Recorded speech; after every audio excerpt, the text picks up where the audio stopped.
Welcome to the Business Scholarship Podcast, interdisciplinary conversations about new works in the broad world of business research. I'm your host, Andrew Jennings. If you like what you hear today, please consider subscribing to the podcast or sharing with others who might like it too. And if you have ideas for future episodes, let me know. My email address is andrew@andrewkjennings.com, and I look forward to hearing from you.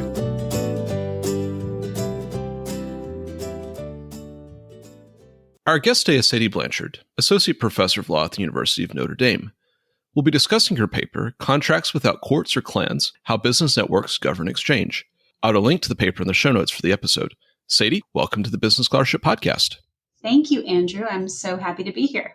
Sadie, I'd like to start this conversation by asking you, what do existing economic and legal theories say about extra-legal private ordering in the absence of robust judicial enforcement? When will that extra-legal private ordering emerge? How does it work? And in this paper, how do you challenge or expand on that prior work? There's an extensive literature in economics and legal scholarship about how small, tight-knit groups keep commitments when judicial backing is not available. And case studies of groups of traders that trade in this way without relying on legal systems are widely understood as implying that you have to have either ethnic ties or a close-knit, geographically concentrated community in order to sustain trade like this, reputation-backed trade, when that's the only thing sustaining trade. And there are two things that are seen as important in this kind of close-knit community model. One is the existence of information channels that sort of exist organically as part of community life and that allow information about behavior and trading relationships to spread at low cost. The idea is if everybody's meeting at the synagogue every week or several times a week anyway, that creates an opportunity for people to talk about how others are behaving in economic relationships as well. And there's also a high cost of exit. So either because it's a group of traders that's sort of a discrete and insular minority, and in their social life, they don't have opportunities to trade outside of the group, or because social life and trade are so intertwined among members of the group that the consequences of bad business behavior spill over into social life. So that high cost of exit is seen as pretty important. In recent years, there's some work arguing that reputational governance can bond high stakes commitments in a wider set of groups. So there are a few scholars that have pointed to groups that look very different. They're heterogeneous and they're not groups in which social life is deeply intertwined with economic life. And there are some scholars saying, look, you see sort of reputation-backed trade working in these cases too. An example is there's a work by David Robinson and Toby Stewart on the governance of strategic alliances between biotechnology firms and pharmaceutical companies. And Lisa Bernstein has done a study of Midwestern original equipment manufacturers and their relationships with their suppliers. So there are people who have been recognizing this, but there is still skepticism about whether that's really what's going on in these situations. So while there have been some scholars recently who have pointed to groups of traders that seem to be relying on reputation in networks in situations that don't look like the kind of clan or close-knit community, there's still skepticism about whether that's really what's going on in these groups of traders. One source of skepticism is the question of how much work reputation can do when the undertaking is complex and it's hard to tell what really happened when things go wrong. The idea is the signals are noisy and it's hard to get the truth out about what really happened. If a project or a collaboration fails, did it fail because somebody didn't do what they promised to do, or did it fail because of some exogenous factor? And there's also the question of when you have a heterogeneous group where it's easy to come and go, whether the sort of loss of the future collaborations within the group is enough of a threat if people have a lot of outside options. In your paper, you look at a case study, the reinsurance business, that challenges some of the conditions that existing theory would say need to exist for private ordering to take place, or how private ordering might take place. What motivated you to choose this particular industry and the time period that you chose to study this industry in? What kinds of sources did you consult as you're putting this case study together, and how did you go about building it? My friend Matt Jenajon, who's at BYU, introduced me to reinsurance. He was interested in studying this industry, and he sent me a white paper that was published, I think, by one of the reinsurance firms about how do we do reinsurance contracts now. The way that we're doing business is very different. To some extent, they were being required by regulators to do their contracts in a more formal way, and they were trying to figure out how to do it. And this paper had all of this really tantalizing information about this industry and sounded so fascinating. So it was talking about multi-million-dollar deals that were done with scribbles on a napkin or handshakes, and this idea that state regulators were now telling them or passing rules that they had to finalize these really big contracts within 9 months entering into them. So it seemed really unusual and interesting. And I've been interested for a long time in private ordering, and especially how groups combine sort of extra legal forms of doing business with legal forms of doing business. So it looked like a really interesting industry. And I was able to learn quite a lot about how people did business because they had a strong self-conception as people who did things in an unusual way, and they wrote about it quite a bit. So there was trade literature, there were books and memoirs that people wrote over the years, and I was able to learn quite a bit about the industry in that way. There's also been an upsurge in interest in reinsurance in the last few years. And so I found some good studies by an economic historian and some sociology studies. There were still gaps, though. And to fill in those gaps, I did interviews. I ended up talking to 17 people who've worked in the industry for decades. And I set out to interview people who started as long ago as possible. I really wanted to understand how things were done kind of in the old days. So I think we might be able to talk a little bit later about how things have changed more recently, but I really wanted to know about the old days. So I interviewed people, and it was challenging to find people who started that long ago. So my first pass through, I found this old book that had been written about reinsurance, and I had my research assistants and I went and tried to find all the people who had written chapters in this book. And we got a lot of obituaries. There weren't a lot of people who were still around, but I was able to find people, thankfully, and they were very generous in talking with me about how they did business. And I learned a lot. It was really a lot of fun learning about the industry from them.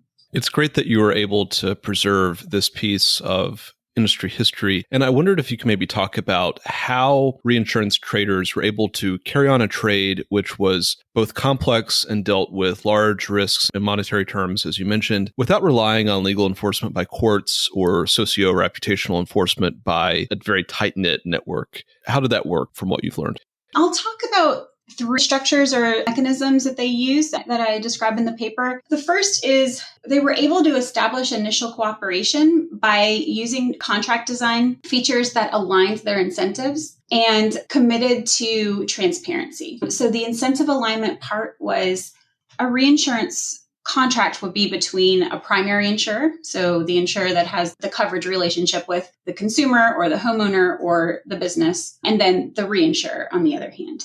So the reinsurer would require the primary insurer to keep a certain percentage of the risk on its own books, and that's known as the retention requirement. And the retention requirement would be set high enough so that if the risks ended up being very bad, it would be painful for the primary insurer, but it wasn't so high that it would cause the primary insurer to become insolvent or go out of business. So they would calibrate how much risk each party undertook. And it was most often done, especially at the beginning of a relationship, in the form of what's called quota share reinsurance. So the reinsurer and the primary insurer would each keep a certain percentage of the risk, and they would get that same percentage of the premiums. Together with that, reinsurance took the form of what's known as treaty reinsurance. So most reinsurance is done this way. One of the problems that the reinsurers encountered in the very early days was that insurance companies would reinsure their worst risks. So they would underwrite very risky policies and then they would pass those along to the reinsurers. The idea of treaty reinsurance was that the reinsurer would reinsure a whole category or class of risks, not just one particular policy. So it might be, for example, all car insurance policies in Boston that are written over the next year. And that whole class of risk would be, they call it ceded to the reinsurer in advance. So any policy that would be written during the term would be ceded, a proportion of it would be ceded to the reinsurer. The primary insurer then wasn't picking and choosing which risks to pass along and which risks to keep. It was obligated to pass on a part of every risk. So the retention requirement reduced the moral hazard. So the primary insurer couldn't go and dole out parts of the policy to a lot of reinsurers and keep none of it. It had to keep some amount of it on its books. And then the commitment to transparency was a promise by the primary insurer to basically make its books available for auditing at any time. So the reinsurer would be able to investigate if it had any reason to wonder whether the primary insurer was being diligent in what claims it was underwriting or how much scrutiny it did before paying claims. That's the first mechanism that allowed cooperation to get off the ground, this idea of aligning incentives and being transparent. But by doing this, the parties also were gradually building a network. So every new relationship that was formed in this way, not every, but very often, was the beginning of a pretty long-term relationship. The parties would get to know each other. They could assess each other's capabilities and character. And then that was one node built on the network. Gradually over time, you had parties then being connected to each other in multiple ways. So we now have a third person who knows both of us, and information is now able to be passed along through a lot of different channels. Once the network became thick enough, you started seeing different kinds of transactional structures. So the parties were no longer so dependent on the incentive alignment that they had to do this kind of very narrow range of transaction. So as pairs of companies got to know each other better, but also as the network grew and there were more connections between different traders, you would start to see more variety in terms. One form of transaction that developed later was excess of loss reinsurance. So instead of each side taking on an equal part of the risk or a proportion of the risk equal to the premiums that it would take, the reinsurer might take on a proportion of everything over a certain threshold. Much riskier for the reinsurer to take that on, but it was something that developed later on. The second mechanism is targeted investment in relationships. And this was used to bridge between clusters of closely connected reinsurance traders. So you had centers of reinsurance trade in some cities. The New York, Connecticut area was one region. At certain times, London was important. You had Munich, for example. So you had clusters in different parts of the world. And in each of those clusters, it was classic reputation by gossip, right? People could talk about what was going on. But because of the need to spread risk widely, people could not only trade with other people in their hub. The reinsurance industry was really built on this idea of spreading risk broadly. So they had to be doing business with people in lots of different places. And so one of the ways to bridge between those clusters was to cultivate close personal relationships with select targeted people in other clusters. People will talk about how business became a family affair. They really put effort into becoming good friends, introducing their families to one another, taking vacations together. And so this was both important for establishing a bilateral relationship that allowed two traders to do higher value and riskier deals with one another. It also, though, created a channel for information to spread about what was going on in each of their respective corners of the network. And then finally, you had mass information channels. 2 annual meetings were convened in Baden-Baden, Germany, and in Monte Carlo just before the annual contract renewal period. Reinsurers and primary insurers would come together and attend these meetings, and lots of talking would happen, right, about what people were doing, how their performance had been, how they had treated other traders. You also had the trade press, and the trade press is pretty entertaining to read because of the level of detail of gossip that is written about what's going on in different firms. So there will be stories, for example, about what insurance executive was offered a job at this firm and how much they were offered and that they turned it down, and there's tension in the office and things like this. So there was this idea that you don't really know what's going to be published about what kinds of things are going on in the office, and that encouraged to be on their best behavior and certainly discouraged shirking. Your case study stops in 1980. Has this system persisted among those in the reinsurance trade? And if not, what happened around that time? Not entirely, but to some extent. And the degree to which the trade is more formal is contested. There are some industry commentators who say, no, it is mostly still based on relationships, and others say that it's not. So some of the indicators are, it used to be the norm to stay loyal to a particular reinsurer, for one primary insurer to really stay with the same reinsurer for a very long time. Now it's the norm to shop annually. So every year, a primary insurer is likely going to be looking around to see if it can get a better deal, really, on its reinsurance for the year. There's also more third-party adjudication. Now, parties in this industry still rely almost exclusively on arbitration, and they have, well, since the beginning, really. But the story has been that arbitration was rare. So even though it was a kind of informal method of dispute resolution, parties were still hesitant to go to it, but there's more of it now. So that suggests maybe some kind of breakdown or at least a change in the way that people are doing business. There are so many things that have changed and affected this industry around the time that people started doing business in a different way, but it's difficult to disentangle the cause and effect. But there are a few possible explanations for what has happened. One is that the kind of qualitative judgment that used to be essential to assessing the quality of an insurance company has been replaced to some extent by data and quantitative metrics. So this might make it easier for reinsurers to assess the performance and the quality of insurers and lower switching costs and make it easier to shop around. It's just easier to tell if an insurance company is a good risk or a bad risk than it used to be. So that's one explanation. Another is that really it was exogenous shocks that changed what was going on here. And those are particularly the mass toxic tort litigation that started around the 1960s. So that put a lot of insurance companies out of business and some reinsurance companies out of business as well. And it put even more of them in a situation where they were very much in danger of going out of business. This sort of shadow of the future relationship, the hope that if you maintain the relationship and maintain high quality and treated your contracting counterparties well, you would have a lot of value in the future, disappeared for a lot of parties. It also upended the network to a large extent. Since there were so many companies that went out of business, a lot of the network ties were destroyed, really. Another thing that people in the industry talk about is that changes in the structure of finance, and in particular, market pressure to show short-term results, has made it impossible to do this kind of long-term relational contracting where maybe the particular reinsurance contract isn't performing well this year, maybe it's not performing well for a few years, but people used to be able to say over the long term, this is going to be valuable for us. They say that it's really hard to do that when they have to answer to shareholders on a quarterly basis or at least an annual basis.